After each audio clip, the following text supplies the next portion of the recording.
Hey everyone, I am Jenn Walker Wall, the founder of Work Wonders Careers, and I am back this week with another pep talk.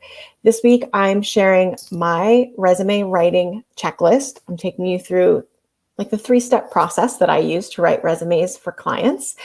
And I'm taking your resume questions. So if you're just tuning in for the first time, welcome. Happy to have you. If you've been watching these pep talks for the last few months, thanks for tuning in again. I really appreciate it. If you have folks in your network who may benefit from job search tips like this, please feel free to give this a share.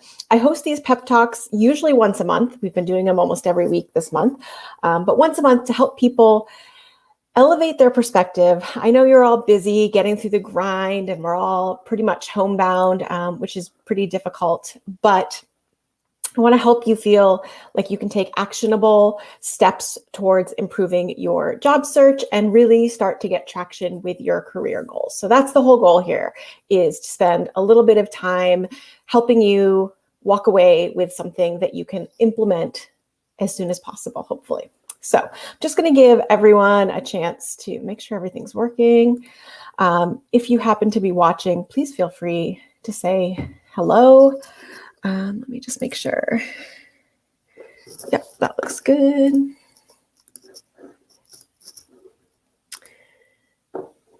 All right. If you want to learn more about our services, feel free to pop over to work. Hey, Nicole. All right, good. I'm always like a little bit nervous until I see Nicole's hello. If you want to learn more about us, you can head on over to our website at workwonderscoaching.com. That's where we have like literally years of blog posts. You can learn more about our services. Hey, Julianne. Hey, Laura. Welcome. We have tons of resources for you over there. Hey, David. Awesome. Hi, Lisa. Awesome. Wonderful. So happy to see everyone today. So if this is your first time tuning in, welcome. You are catching the tail end of Show Your Resume Some Love Month. So we have taken advantage of February, and I know this is kind of like a cheese ball idea, so I take full responsibility. Don't blame Nicole or anyone else on my team.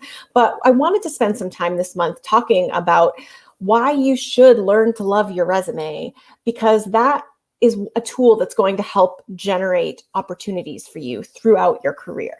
And I don't necessarily need you to love it as much as I love resumes, but I do want you to have the kind of the knowledge and the insight and the savvy to understand how to take job search advice or resume advice and assess whether it makes sense for you. So if you missed any of our previous pep talks, you can catch them up. Hi, Marla. Awesome. I see tons of familiar names and faces popping up. So that's so wonderful. Let's see, let me get my notes and everything going here. Here we go. So I actually made little banners to kind of help navigate today's conversation. So I'm going to have to kind of toggle between banners and comments. So I'm also going to take your questions at the end today. So if you have questions about the information that I'm sharing, please feel free to drop it in the comments as I'm going through this. But if you have real specific questions that are unique to you, I'm going to do a Q&A at the end. Some people shared some questions with me, so I actually have some really good questions that I'll be going through at the end here. Now, if you've been following me for a while, this actually isn't the first time I've shared my resume writing process. I have a saved highlight over on my Instagram at Work Wonders Careers, where I talked about this a little bit over the summer, I think. Because I think a lot of people sit down to like work on their resume and feel like that's an overwhelming task. And so I'm sharing this with the hope that it is easy for you to kind of figure out what you should do when you sit down to work on your resume. I'm going to share a little bit about how I sit down to work on people's resumes. And there's a lot of conflicting advice out there. And one of the reasons for that is that when people like me start to give resume advice in formats like this, like it's just not as specific as what we give our clients, right? When we do rapid reviews in Work Wonders & Co., which is our program for job seekers, I know what everyone's goals are. I know what people's experiences are. I know them. And so I can obviously give a lot more tailored information. So I want to make sure people leave here today with an understanding of like what they need or what questions they need and resources they need to make sure that they have the right resume and the right approach for their specific goals, for their field, for their, if you're applying for growth opportunities, if you've been out of the workforce for a while. You might have to experiment a little bit with your resume, and that's totally normal and totally fine. Let me just take a peek at the comments here. Am I missing anything? All right. Awesome. Oh, okay, great. I can see all kinds of people here. So thank you for being here. Before I dive into the process, here's something that I want to share as well, which is your resume is as good as the job at hand. This is something I say to my clients all of the time. So if your goal is to I'm going to wait until my resume is perfect before I start applying, I want you to revisit that assumption, because your resume may never be perfect. I'm not sure what a perfect resume looks like, but it would have a lot to do with how well aligned it was for a particular job that you were applying for. So you really don't need to wait for perfect. I'm going to take you through a series of my favorite steps today. And I'm hoping that that's going to give you what you need to figure out how to iterate and move forward in your job search process here. So what I'm sharing today is the simplest, most generalizable checklist to help you create some organization and structure for yourself, because I want you to feel confident about the resumes that you are sending out. And remember, we're not setting the benchmark for perfect. Perfect isn't necessary. I'm not sure what that question means. What do you think is better, starting with your job title or the company from HR perspective? Can you clarify? I'd be happy to answer. I'm just not sure what that means. All right, so let me bring out my little banners here so that we can do this. So the first thing I do when I sit down, so I have a client's resume. They have trusted me to revise it. The first thing I do is create the structure that we want to use. I don't hear too many people talking about this part of the resume, but I think it's pretty key. It's not exciting, but it's really critical because this is part of how we answer the question, how do I make this resume as easy to read and highlight the most relevant experience that this person has as I possibly can? And that has everything to do with the actual structure of the resume. So that's the question that drives 90% of our resume strategy, which is it easy to see your qualifications and your relevant experience? How easy? Should be super easy. Now, you might try to answer this question by adding more content to your resume. I see a lot of people do that. But remember, people are looking at your resume for very short periods of time before making an assessment. So more content may not be the answer, depending on how much content you already have on there. Adding more may make it a lot harder to kind of get through some of that content. So a lot of times what I'm doing is deleting content here. I'm deleting a lot of formatting. So lines, dots, strange formatting, or really big, something I see all the time is people who have their names in really big font. I won't delete your name off your resume, but I will make it normal sized or kind of fit the rest of the resume, because what I'm trying to do here, in part, I want to make your resume easy to scan, easy to read quickly. And I'm trying to create space for the summary of qualifications, which I will talk a little bit about today as part of this presentation. So that means I delete a lot of stuff. I reduce the size of names. I eliminate unnecessary formatting and things like that. And a lot of what I use, I make all my resumes in a Google Doc. You can export to PDF or Word or whatever you want from there. But I use Arial, Times New Roman, boring font. I use bold font. I don't use italics too often. I'm not really opposed to them. I just prefer bold. I think it maintains, it's easier to read. And I have a favorite bullet point. I'm not saying you need to have a favorite bullet point. I don't think bullet points are make it or break it in terms of having your resume read. But what I've noticed is that dark round bullet point really draws the eye. And so the language that we have there can be powerful and is likely to be seen if we use something like that. So as a result of deleting some of this formatting, the other thing I look at is list of random keywords or skills that are completely disembodied. Sometimes I'll have an additional skills section for clients, especially clients with a technical stack and skill set that we want to speak to.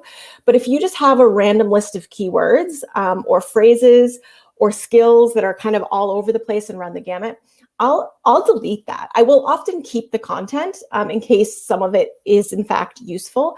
But instead of keeping things generic, I prefer to use really specific, job posting specific content here.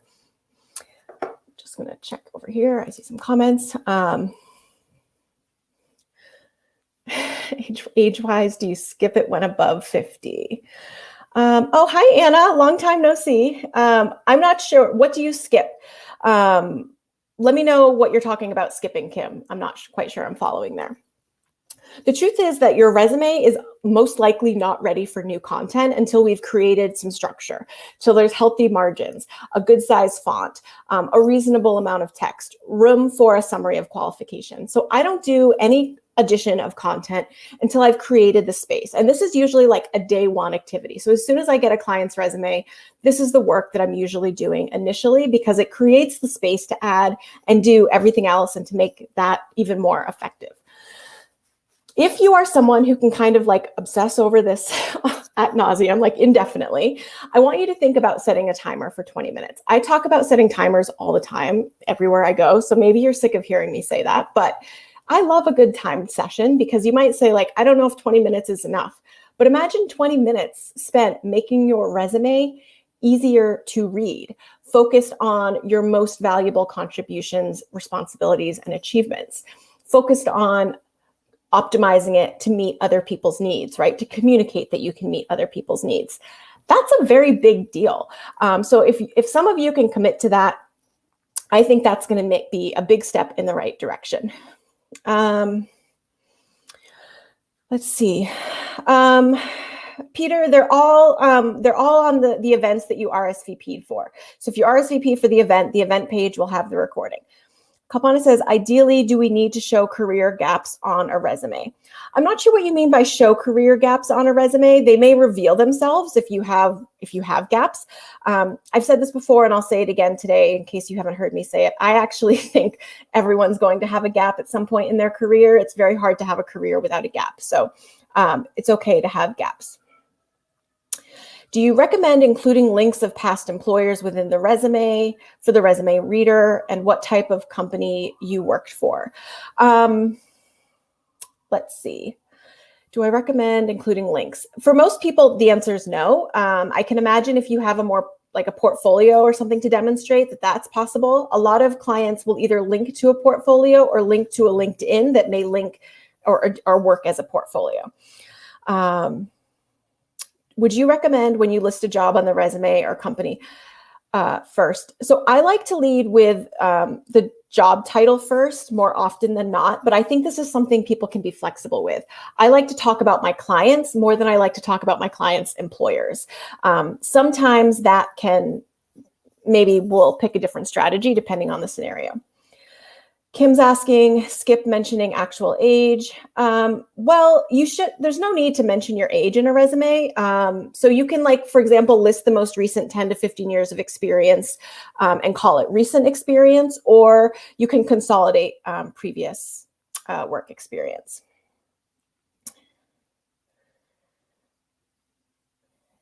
Can you speak to how a resume may differ in structure and style between, say, credential-based professions and creative graphic design, where we lean more on a portfolio showcase?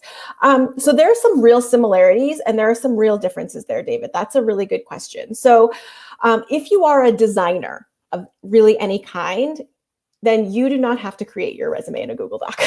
You're the only people who I'm happy to give permission to create something, because in some ways your resume needs to demonstrate your design perspective and aptitude. So when I'm working with designers, I take ownership over the content and they work on making sure that it kind of works with their design. And we talk about what makes things readable rather.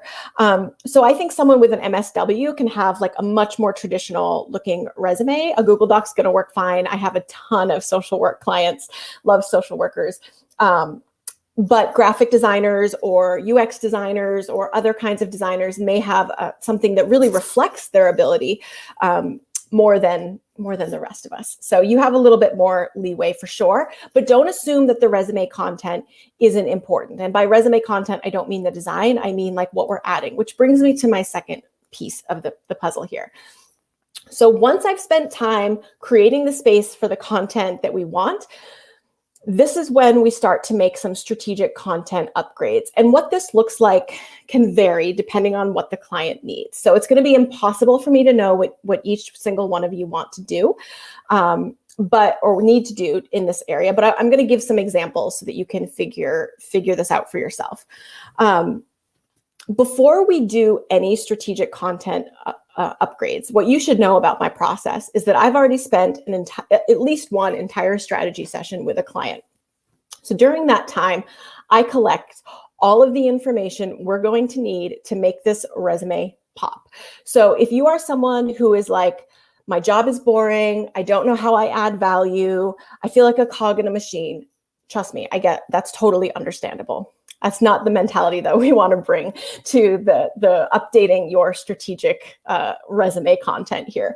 We really want to be clear on what that is so that we can implement it in your resume much more easily. If you are struggling to see your value, if you're struggling with confidence, that's a sign that you should probably work with someone on this, because that's really going to be key. If you can't see or identify your value, then it's going to be almost impossible to improve the content of your resume. So I want you to really take that in here. You absolutely do need to do reflection. I know a lot of you are regulars. I recognize a lot of names here, but this is why that reflection and documentation piece is just so critical, because if you don't do that, we don't have the content we need to make the upgrades. We just have the existing content. So don't skip this step. This is critical. I do it with all my clients, even my coaching clients. Like, we spend a lot of time together. And this is why I'm able to offer really specific, tailored advice to all of those folks. Let's see. So here's what I want you to think about. What are the results of your work? What are you contributing to, and what is the outcome? You may have really clear quantitative data on this, and you may not. It's okay. But I want you to think about, like, what does your work enable? That's a good way to kind of start generating some of this. So if you can spend a little time brainstorming that before doing the revision, I think you're going to be a step up on the process here. So there's a couple of ways that I really upgrade the content of the resume. And one is by writing a summary of qualifications. So if you have been here before, you've probably heard me talk about the summary of qualification strategy. This is 3 to 5 bullet points that are at the top of your resume, below your name and header and all of that, but above any other information that you might share. 3 to 5 bullet points is really all you have space for, and they can only be generally 1 to 2 lines each, because again, it needs to be easy to read and easy to scan, and a block of text is just not easy to read quickly. And what we want to do there is respond with a summary of our experience that speaks directly to the qualifications of the job posting, as a way to signal to readers early on that we meet the qualifications. So I talk about this strategy a lot. We teach it to all of our clients. We implement it for our resume writing clients. We teach it to our strategy clients because we really do think it's critical. And I want you to pay attention to the way the qualifications are ordered. I want you to pay attention to some of the language. I want you to really ask yourself, as a professional, what are these other professionals looking for, and how can you speak to those needs succinctly and clearly? Now, believe me when I say this is an art, not a science, and it takes some practice to learn. So I always tell my clients, we're going to practice now, even if you're not in active application mode, because we want you to get really good at this. This tool can be transformative for people. I have seen people use this to change careers. I've seen people use this to position themselves for management when they don't have a ton of management experience. And I always get questions about, like, where can I learn this in more detail? Because I'm not going to teach it all today on a pep talk. But this is what we do. This is the work we do with our clients. We have a job search ready bundle where I actually show you the summary of qualifications on my resume, optimized for some different jobs. And at any of our services, we'll pretty much teach you this as well. So if you want more help on that, definitely reach out and let us know. The other piece where we make upgrades is in the job description. So that is obviously where you have the bullet points underneath your job history. And one of the things we make sure there, and I can always make upgrades here, is to make sure we're using the right verbs and descriptors for your work. If you are leading something, don't say coordinated. This is where we can see a lot of people are working well above beyond their job description. And I'm saying job description for your resume, but really it's just like a description of your work. And it doesn't need to be copied and pasted from your job description. Most people are contributing at a much higher level, and this is where we're going to give you credit for that. Again, if you are taking leadership, if you are, leading and facilitating and taking initiative, like use that language. That's going to be critical. If we're not giving you credit for your work, it's going to be difficult to really upgrade what you're doing here. In terms of like where to put your time and attention, here's where I spend my most time for most clients. The summary of qualifications is always a priority. The most recent and or the most relevant job also gets a good makeover. Jobs that are more than 10 or 15 years old, I might make some minor changes, but those are less likely to be impactful when you're being reviewed by recruiters and by hiring managers. Sometimes it's easy to make some clear, obvious upgrades. Sometimes when clients see how I switch language around to highlight their outcomes rather than just kind of like a passive description, we can make some similar changes to some previous jobs. But for the most part, I really start with what's most recent and most relevant, because that's going to be what is really factoring into people's decision about your qualifications. And also what's on the first page, right? Because that's probably going to be the page that gets the most attention. So just to summarize, we can make these upgrades incrementally over time. You can set your timer for 20 minutes, and here are some things you can do in 20 minutes. You can practice writing a summary of qualification. You can practice upgrading one of your most recent, set of job bullet points.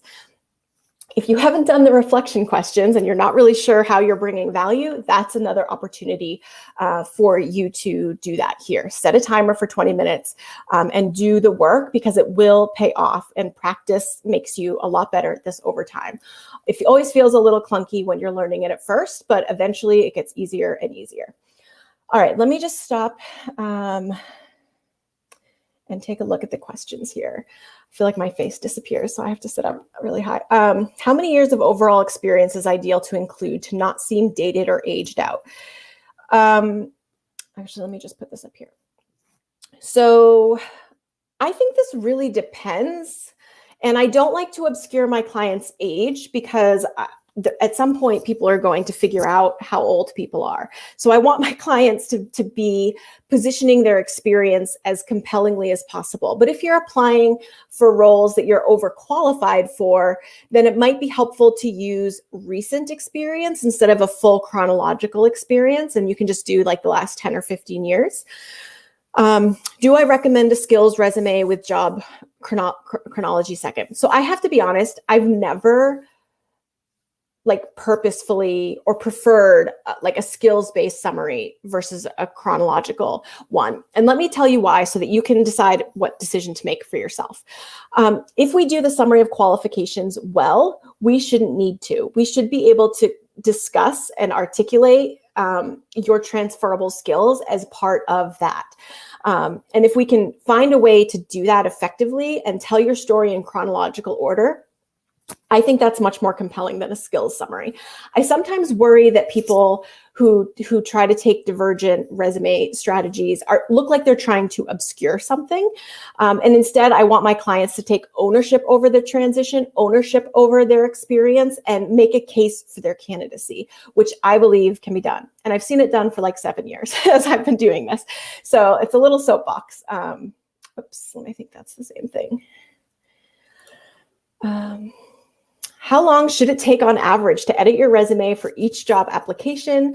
Do you have tips or strategies for expediting or streamlining the process? I do. So I'm going to talk about that in a little bit, but let me give you just another little snippet here.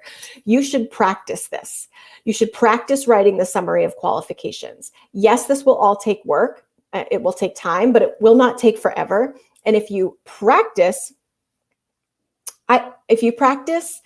it will get easier over time. So that's what I really want people to do, is to practice aligning their resume. Obviously, if you hire a resume writer, then you have your resume that much more quickly. So maybe that's an investment you're willing to make if you're looking to save a little bit of time. You can always have an expert to help you with this. But I would say, it probably takes me, if I'm doing this, 20 to 25 minutes. So maybe it's not realistic to expect you to do this in that time frame. But I think if you tried it for 20 minutes, you'd make significant improvements. And if you spent 20 minutes doing this a couple times a week, by the end of the month, you'd probably feel a lot more confident. I'm going to talk a little bit more about efficiencies and streamlining in just a second. So hang in there with me. Geo, I have found leading with job title confuses applicant tracking system bots. Your insight. Thank you for asking. I do not write resumes for bots. I write resumes for people. I've talked about that in some other pep talks and webinars that I've done. There are many different applicant tracking systems. Everyone uses and operationalizes them differently. There should always be a human managing that so that it is like in compliance with like HR laws and things like that. So I don't overthink the applicant tracking system bots. People should be looking at your resume. I used applicant tracking systems. I still opened up people's resumes myself. So that's just my take on that. Thanks, David. In the design, I felt it necessary to list our software skills. This is a good question. I felt it necessary to list our software skills. Do you think that's actually limiting how an employer may view me? So here's something to think about. And I don't know this kind of software well enough to like spitball here, but what I think listing your tech stack or design stack can be helpful for is it gives people a sense of what tools you're using. And it may also imply that you can use similar tools. So for example, if you are, and I'm sorry, I can't do this with design, but let's just talk about email marketing. Like, okay, I don't know ConvertKit, but I know MailChimp. Like if you know email marketing, you know that there's a lot of similarities and a lot of transferable skills there. So that it kind of gives people some insight into what they can expect from you.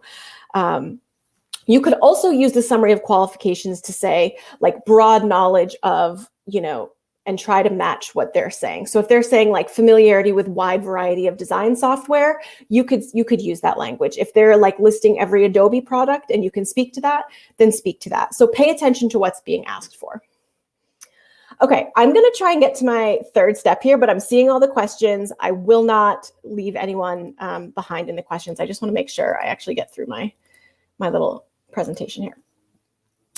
So step 3 is a final edits / submit ritual. Now, when we're working with our resume writing clients, here's what I do when I get to this point.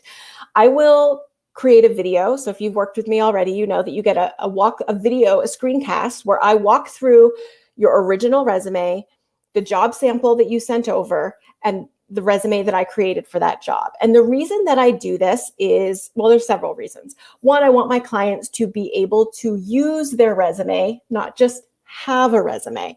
I hear from lots of people who've hired other resume writers and like haven't liked what they've gotten back. But partly a resume writer can only write a resume for the information that they have from you. So it's really critical that this be a collaboration in my perspective, and that you know what to do if the goals that you're targeting shift or evolve or look different from one another, because there's no way one resume is going to work for every single job, sorry to say. So when I do this client walkthrough, it teaches people how to modify the summary of qualifications so that they can use that on their own. It teaches people how to use the optimization strategy so that they know how to perhaps modify what the job bullet points are so that they match the job at hand. And we're also looking to see if looking at their resume jars any new insights. Sometimes people are like, oh yeah, I did this, so we might want to add some things. And then also accuracy. Just in case I need to be clear, making stuff up is not part of the strategy. We want you to land a job that's a great fit. And that means you have to show up authentically in your resume. We can't be making things up. So I'm always saying to my clients, let me know if I overspoke. We can still make you sound good. But I want to make sure that you can comfortably speak and demonstrate all of these things, not just say it in your resume. I've always talked about having a submit ritual. So I think this is critical because a lot of people get cold feet when it comes to actually doing the most important thing with your resume, which is putting it out there for other people to see and evaluate. And I'm not trying to oversimplify the process. I know rejection isn't fun. I know being ghosted isn't fun, but a really good resume on your desktop is not going to do anything for you. So it needs to be submitted. So I really encourage the folks that I work with to think about what's it going to take for you to feel comfortable. In my own personal submit ritual, I'm not applying for jobs, but I submit my resumes back to my clients for feedback. And so here's what I do. I'll do step 1 and step 2. And then before I do the step 3 here, I will sleep on the resume. I will start fresh in the morning because that's when I'm like bright-eyed and bushy-tailed. I will do another review to check for typos and look at the job posting and the resume and check for the best possible alignment because I'm like obsessed with that. And then I'll do the walkthrough video and send it off. And actually, interestingly enough, I find a lot of things in a walkthrough video. So I'll find things that I want to change as I'm going line by line for my clients. So that helps me know that I'm sending off something that like I can be proud of and that they can be proud of. So I want you to kind of find some similar steps. Maybe you sleep on your resume and look at it first thing in the morning. But if you hate mornings and you're a night owl, then like don't operationalize this step by step. Figure out when you feel your best and make sure that you look at your resume with fresh eyes here. Now, someone asked like, how do we speed this process up? So step 4 here, and sometimes I do this because people can hire me to write resume templates, or sometimes people will duplicate this on their own and take this next step into their own hands. But if there's a couple of different areas that you're exploring, then having templates is going to make the customization a lot faster, a lot more efficient for you. So we can repeat steps 2 and 3. We can upgrade the content. We can make some final changes for a different kind of job so that when you go to make these like, quick revisions, you'll have a resume, you'll have at least 2 resume templates that are like easy to tweak, but strategically lay the foundation to be easily read, easily scanned, and to make sure that your applicant and candidacy status is like a strong one. That's what we really want here. All right, I'm gonna have just a sip of water and I'm gonna start taking some questions here. I actually have, okay. So I'm going to start with some questions I got ahead of time. I'm going to welcome your questions at this point. So I see that there's some in the chat. I'm going to start with the ones that I have here. And I will answer all of the questions before I wrap up today. Hopefully I have like 20 minutes left. All right. How do I know if I need a resume rewrite? Do I need a resume writer or career coach? So here's how I decide if someone is like a good fit for a resume service or a career coaching service, which is like, how confident are they about the direction they're taking?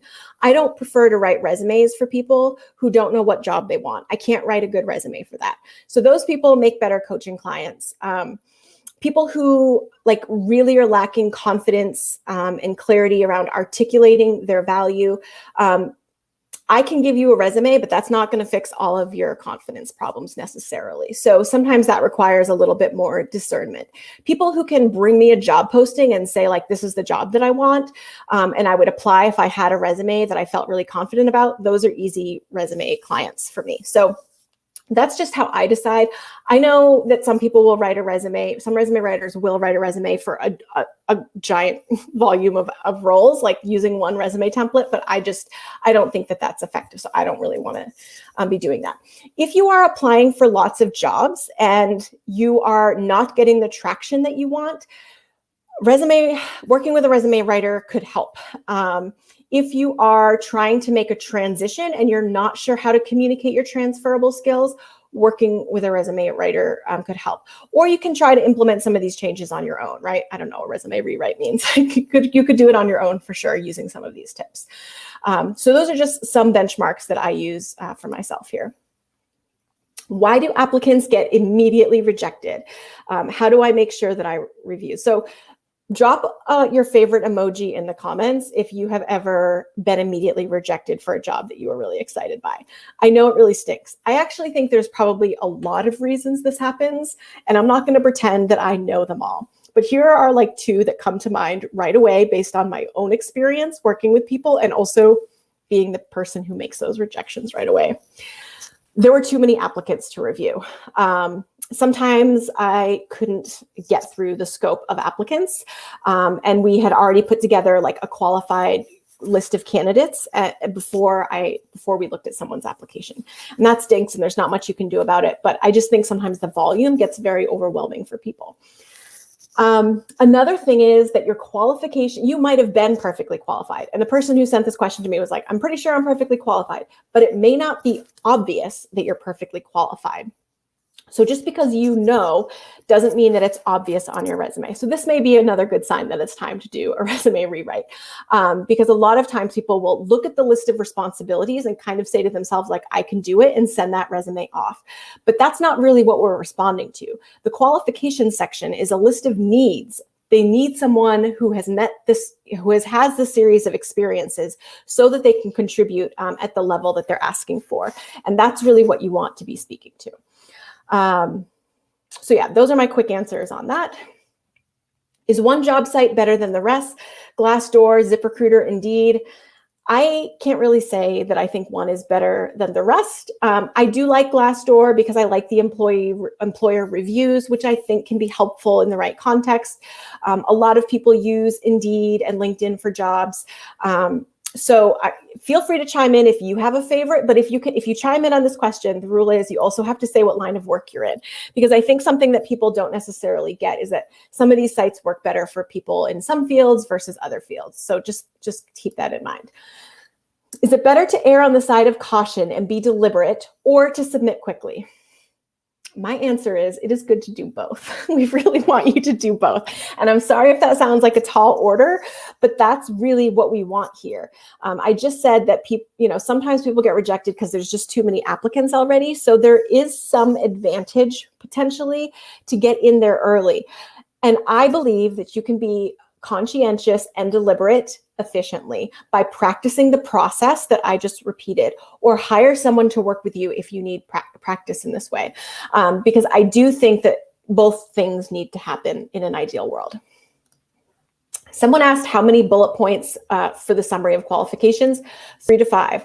I've seen 6, and I always think it's too long. Remember, it needs to be snappy, it needs to be concise, and ideally they're not all like 2 or 3 lines long. Like there really needs to be like a bulleted, concise, compelling summary of qualifications there.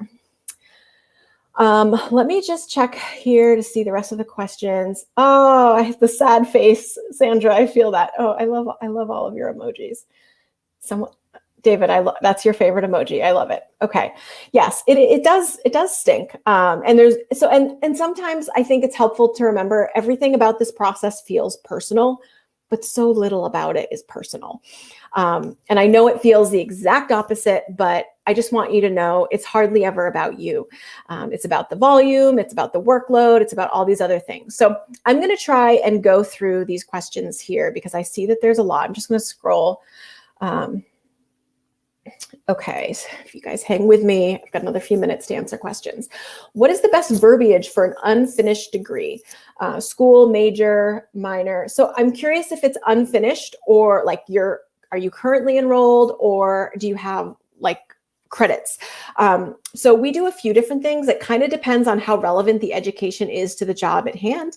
So if you're currently enrolled, you can put your anticipated graduation date. If you studied like 2 years towards a bachelor's degree that you didn't finish, sometimes we'll list that and we'll list the relevant coursework. So that could be helpful. I don't know if this computer science major is like literal or an example, but I think that's a really good thing to maybe spell out for people, is let people know what your skills are there, because that having a degree or not having a degree may not be a deal breaker for some roles in your field. Natalie, I was sent from my company to take part in a roundtable as an expert to an international organization on an occasional basis. How can I insert this into my CV? Do you think it's relevant? So Natalie, to the relevancy question, probably it is relevant, but I think it's really going to depend on like what the direction of your job search is. I generally think things that make us experts are kind of impressive broadly, but I wouldn't want to give like a definitive answer unless I knew what that was for. So yes, most likely it is relevant. How can I insert this into my CV? So I might say something like nominated by company, and instead of company, maybe you could say who, like nominated by my supervisor to serve as an external expert and consultant to an internal organization. And maybe say what it's about. That might be helpful too, like serve as an expert on blah, blah, blah. Do you think it's better for a cover letter to be traditional or more unusual, quirky, meta? I love this. I love risky cover letters. So I just do. I come from academia. Some of you may not know, most of you probably do, because you've probably been to these before. And so like, I think you have to pay attention to the audience. You know, I've worked at some like very stodgy universities, and some of those people would not appreciate an unusual, quirky, or meta cover letter. On the other hand, there are job postings these days, or there used to be job postings that would be like, you can wear shorts to the office and we all bring our dogs. So I want you to think about like, how much of a risk are you willing to take? And like, is it really a risk if the attitude and energy kind of matches the job posting itself, or the company, or what you know about the company? So I think whether it's better kind of depends on your level of risk, and also like what the people on the other end are expecting. Some people love it. I've also seen some like not so good risky. So sometimes it's a little bit of a gamble, but I like it when people are willing to take the risk and demonstrate their personality. I think that's so important. The ATS. Many others say ATS may kick you out before a human sees your resume. From your comment, you don't feel that this is accurate. I think it's really hard to generalize what an applicant tracking system does. I am very surprised and sometimes disappointed to see people talk about an ATS like it is a singular application, when it is in fact at least a dozen that I can think of, and that there's like thousands of recruiters using them in vastly different ways.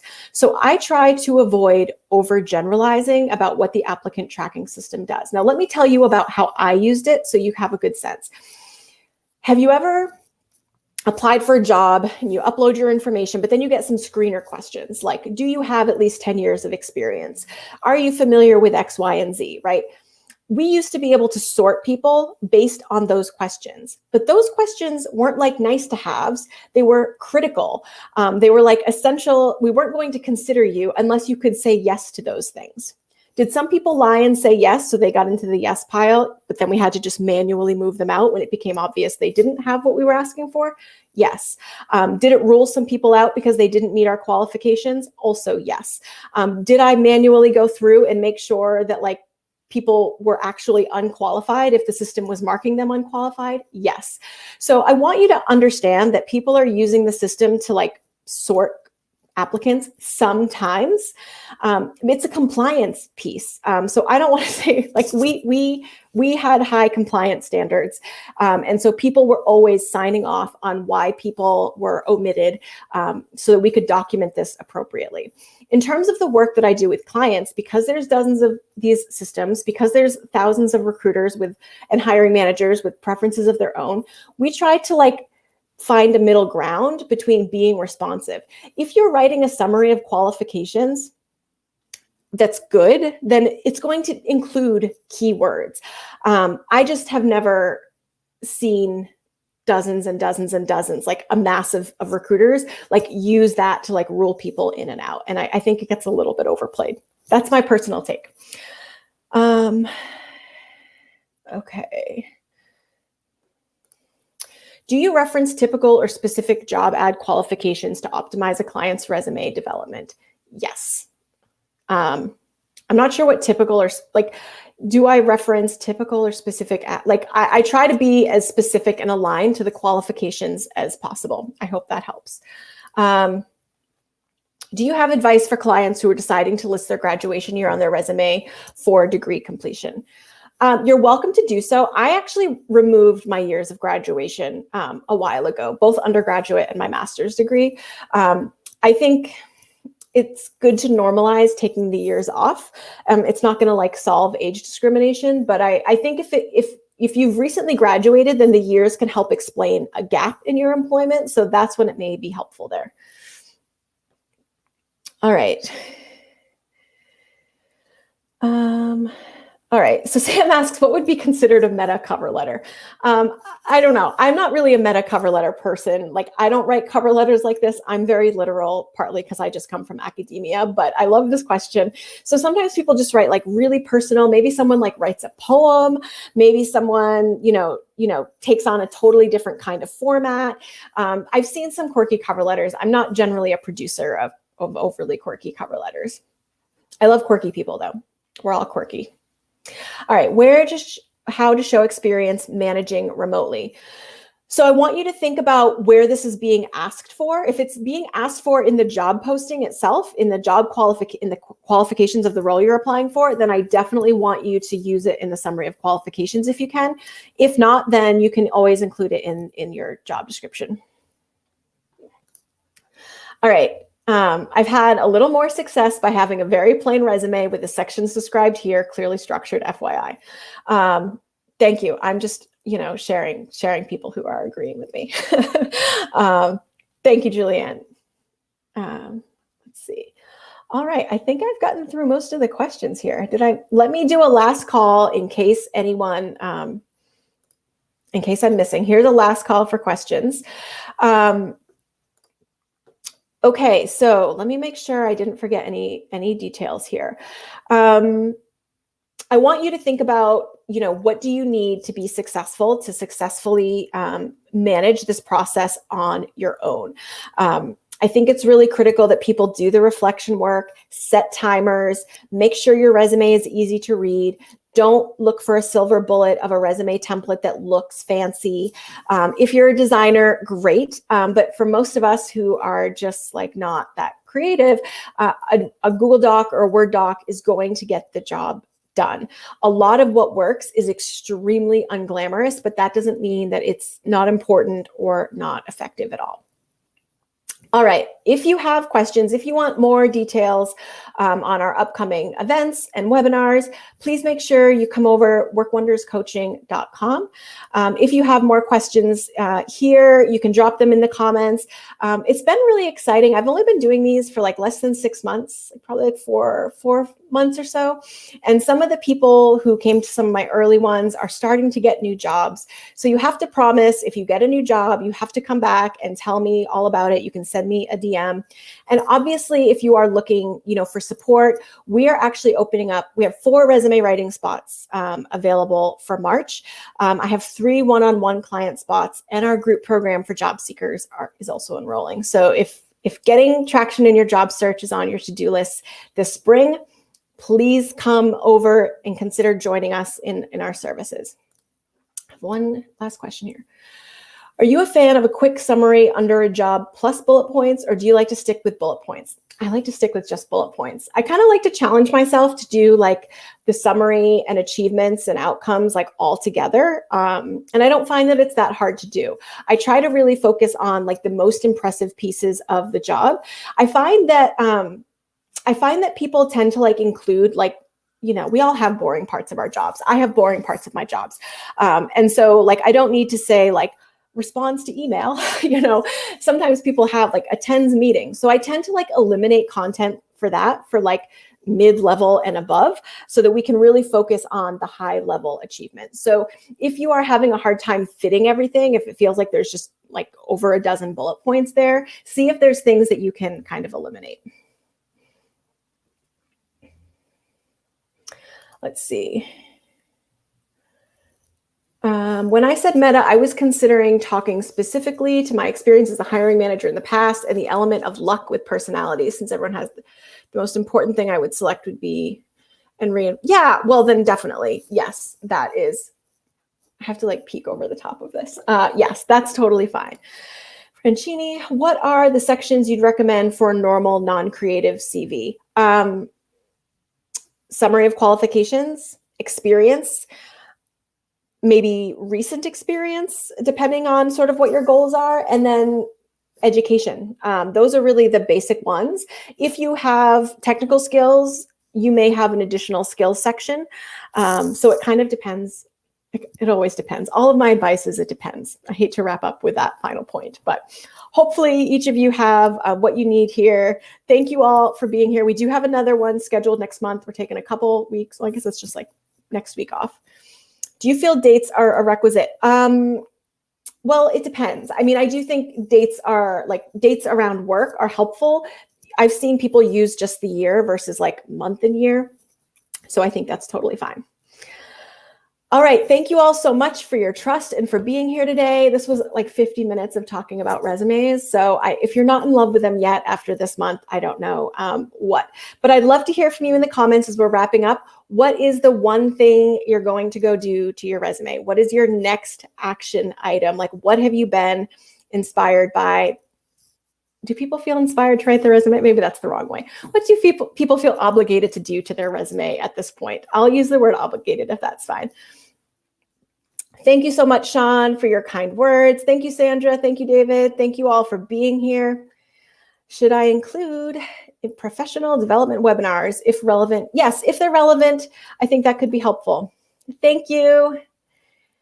Awesome. Well, I hope everyone has a really good rest of the week. You know where to find us if you need us. We'll talk to you soon. Thanks for being here.